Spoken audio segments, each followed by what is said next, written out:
दोस्तों, आज मैं आपको तीन बाणधारी खाटू श्याम जी की महिमा की कथा सुनाने जा रहा हूं। आपको यह कथा जरूर सुननी चाहिए।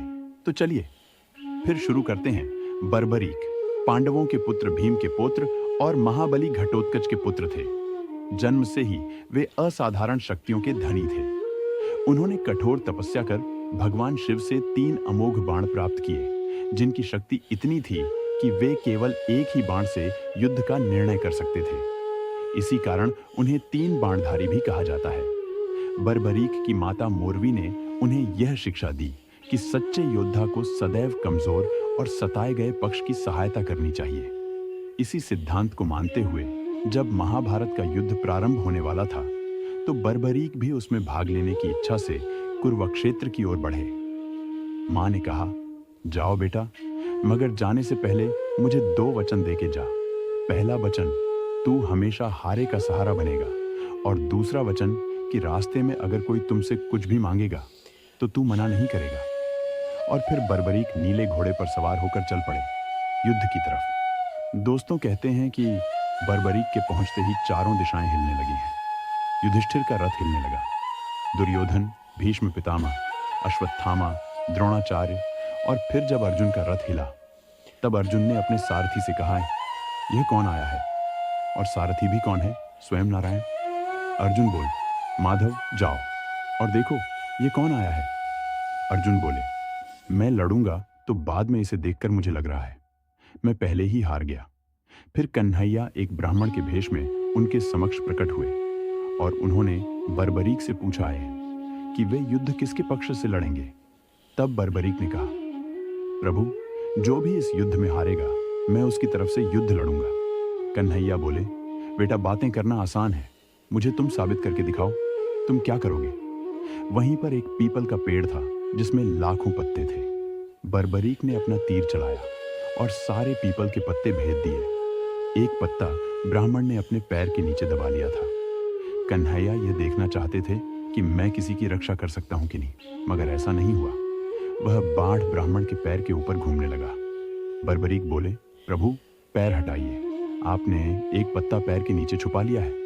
ब्राह्मण देवता मान गए कि अगर यह युद्ध में चला गया तो सबको यह चुन चुन मारेगा। फिर कन्हैया ने पूछा कि बेटा, तुम किसका साथ दोगे। बर्बरीक ने कहा, प्रभु, जो भी इस युद्ध में हारेगा मैं उसकी तरफ से लड़ूंगा। फिर ब्राह्मण देवता बोल, बेटा, तुमने यह कैसा वचन दिया है अपनी मां को। ऐसे तो तुम जब गौरव हारेंगे तब तुम पांडव की तरफ चले जाओगे, और जब पांडव हारेंगे तब तुम गौरव की तरफ चले जाओगे। ऐसे तो युद्ध का निर्णय नहीं निकलेगा और तुम्हारी शक्ति भी बेकार हो जाएगी। तब ब्राह्मण देवता बोले, हे बर्बरीक, धरती के कल्याण के लिए एक शीश का दान चाहिए। ब्राह्मण देवता बोले, यह शीश का दान किन्हीं तीन लोगों का ही लिया जा सकता है, या तो भगवान कृष्ण का, या फिर अर्जुन का, या बर्बरीक तुम्हारा। कन्हैया की बाली नहीं ली जा सकती क्योंकि उसे युद्ध रचना है, और अर्जुन की बाली नहीं ली जा सकती क्योंकि उसे युद्ध खेलना है। तो बचे, तुम अपने शीश का दान दो और द्वापर में धर्म की स्थापना होने दो, और कलयुग में धरती का कल्याण करो, और तुम अपने शीश का दान दो। बर्बरीक ने अपनी माता को दो वचन दिए थे। पहला, हारे का सहारा, और दूसरा, अगर कोई तुमसे कुछ मांगे तो मना नहीं करना। बर्बरीक ने यह पहचान लिया कि यह ब्राह्मण वास्तव में स्वयं भगवान श्री कृष्ण हैं। उन्होंने बिना किसी हिचकिचाहट के अपना शीश का दान कर दिया, और भगवान श्री कृष्ण युद्ध में पहली बार अपना विराट रूप लेकर चोली पसार कर खड़े हो गए। कन्हैया ने पूछा, तुम्हारी कोई इच्छा है क्या। बर्बरीक बोले, प्रभु, मैं युद्ध लड़ने आया था, लड़ तो पाया नहीं, मगर मैं युद्ध को देखना चाहता हूं। और फिर भगवान ने उस शीश को हिमाचल की सबसे ऊंची चोटी पर रख दिया। उसे चोटी का नाम है चूड़धार पर्वत। उनके इस त्याग और भक्ति से श्री कृष्ण अत्यंत प्रसन्न हुए और उन्हें वरदान दिया कि कलयुग में वे श्याम के नाम से पूजे जाएंगे, और जो भी श्रद्धालु सच्चे मन से उनकी आराधना करेगा उसकी सभी मनोकामनाएं पूर्ण होंगी। कहा जाता है कि बर्बरीक का शीश जहां गिरा था वही स्थान खाटू, राजस्थान में स्थित है। वर्षों बाद एक चरवाहे को यह दिव्य शीश मिला, जिससे वहां चमत्कारिक घटनाएं घटित होने लगी। तत्पश्चात खाटू के राजा ने स्वप्नादेश पाकर इस स्थान पर भव्य मंदिर का निर्माण करवाया।